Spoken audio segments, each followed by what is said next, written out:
tout le monde, c'est Soulaf avec vous. Aujourd'hui, on y va pour une recette sucrée à votre demande, la recette du saucisson au chocolat. Personnellement, ce saucisson au chocolat va être comme cadeau pour mes voisins qui fêtent Noël. J'espère qu'ils vont bien l'aimer. Directement, je vais vous présenter les ingrédients de cette réalisation, très simple et très rapide. Les ingrédients, bien sûr, vous pouvez les adapter selon votre goût et ce que vous avez à la maison, selon vos moyens. Alors directement, on va voir ensemble les ingrédients. Pour cette recette, on va avoir besoin de petites quantités. On va avoir un petit saucisson, donc une petite quantité de pistaches non salées que je vais tout à l'heure torréfier. Aussi une petite quantité de noix de cajou aussi que je vais faire torréfier tout à l'heure. Et une petite quantité de noisettes aussi que je vais faire torréfier. Vous pouvez bien sûr complètement remplacer ces ingrédients par d'autres, par exemple des cacahuètes, des noix, des amandes, tout ce que vous aimez mettre dans votre saucisson. Vous pouvez même utiliser un seul ingrédient, pas comme ça une variété. Vous pouvez ajouter des raisins secs, des cranberries, c'est chacun son goût. Donc on aura besoin de noix séchées. On va avoir besoin d'un biscuit, donc ici je vais utiliser le biscuit digestif. Vous pouvez utiliser des biscuits pur beurre. On va avoir besoin de beurre et on va avoir besoin de chocolat. Ici je vais utiliser du chocolat noir à 54% de cacao. C'est pas trop sucré, c'est pas aussi trop fort en chocolat, donc c'est un chocolat juste moyen. Si vous aimez un peu plus de sucre, vous pouvez ajouter dans votre réalisation ou bien un peu de lait Nestlé, ou alors changer complètement le chocolat et aller pour un chocolat encore plus sucré, ou encore ajouter un peu de miel dans votre réalisation. Alors maintenant, moi je vais mettre ces ingrédients là à torréfier et on va poursuivre la réalisation. J'ai bien torréfié les mendiants ou les fruits secs.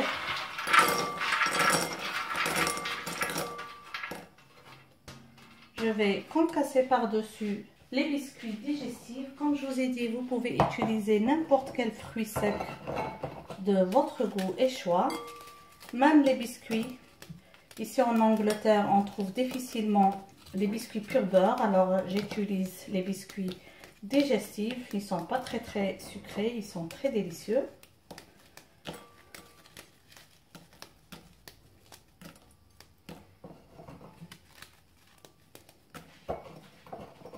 Les quantités, comme je vous ai habitué, vous allez les trouver en bas dans la boîte de description. Je vous invite à vous abonner à la chaîne si c'est la première fois que vous me joignez. Et je vous invite aussi à activer la cloche pour être notifié de toutes nouvelles publications. On va faire fondre le mélange beurre et chocolat au bain-marie. Pour ne pas avoir beaucoup d'éclaboussures, je fais comme ça. Ou bien un papier absorbant ou encore un morceau de tissu. Vous pouvez bien sûr faire fondre le chocolat au micro-ondes ou juste directement dans la casserole. Le plus important est de bien surveiller pour que ça ne brûle pas. Il faut bien mélanger pour tout intégrer.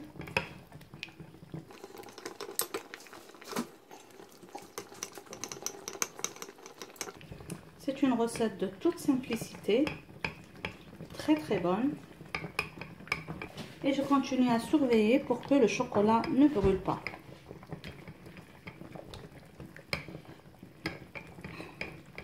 D'habitude, je fais cette opération dans le Thermomix. Ça ne prend même pas quelques secondes. Je crois qu'avec le Thermomix, ça prend 2 minutes. Et la température est réglée à 50 degrés.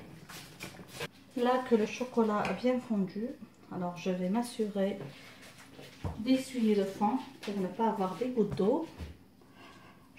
Je mélange bien ça et je l'introduis au mélange de biscuits et de fruits secs. Comme ça. On va bien incorporer le tout. Voilà.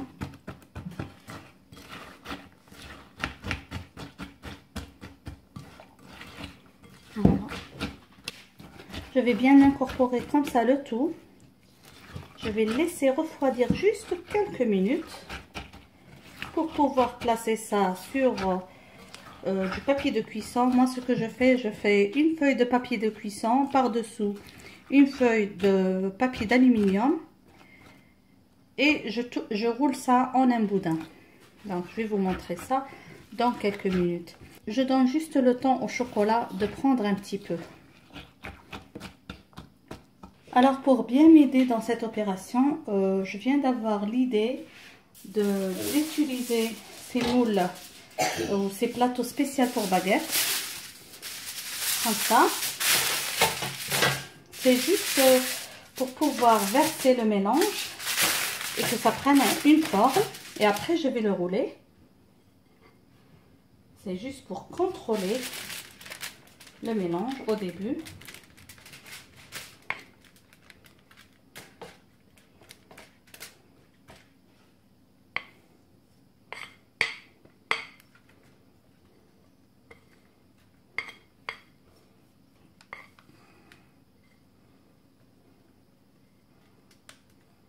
Là, j'ai mon mélange. Je peux contrôler la longueur et aussi la largeur ou le diamètre du roulé. Je vais pas le faire très grand. Voilà. Je vais couvrir avec le papier de cuisson.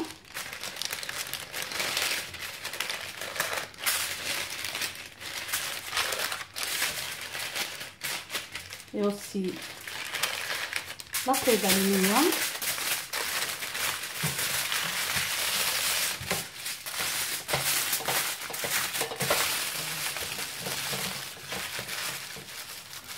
Et là, je vais contrôler l'extrémité. Voilà.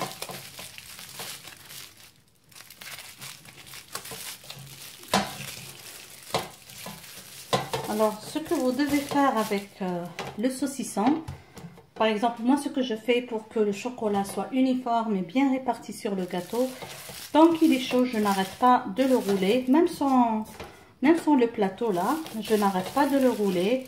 Là, j'appuie bien sur l'extrémité.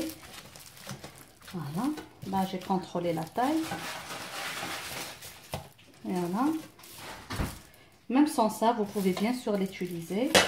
Il suffit juste chaque fois de rouler pour s'assurer d'avoir une forme ronde.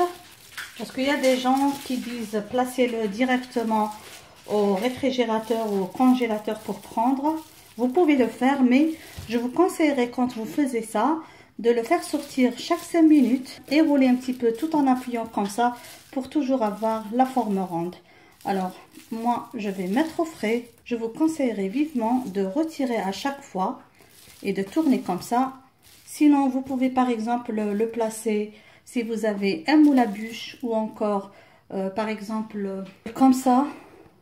Le bout du papier absorbant, vous le coupez comme une égouttoir et vous placez votre saucisson dedans pour que ça garde la forme ronde.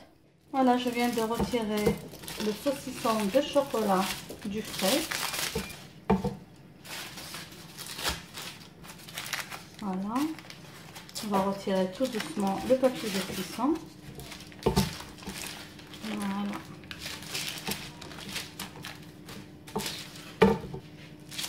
La cuillère bien sûr gourmande que je suis, j'ai coupé un petit peu dans le saucisson pour le goûter.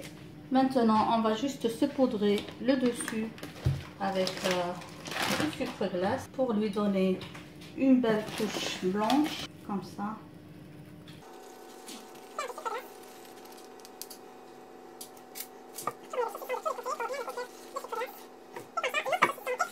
Et comme ça, notre saucisson de chocolat est prêt. Vous pouvez l'emballer pour le présenter comme cadeau. Sinon, vous pouvez le déguster en coupant des rondelles. Alors, pour pouvoir couper de belles rondelles, il vaut mieux le laisser à température ambiante pendant quelques minutes pour pouvoir le découper et avoir de jolies rondelles. Et l'astuce est d'utiliser un couteau que vous aurez passé dans l'eau chaude.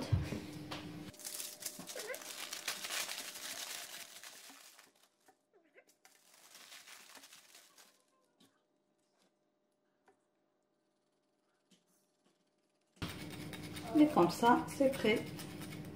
Merci de m'avoir suivi durant toute cette réalisation. J'espère que vous avez aimé la recette d'aujourd'hui. N'oubliez pas de la partager avec vos amis sur les réseaux sociaux. Et à la prochaine réalisation. Bisous!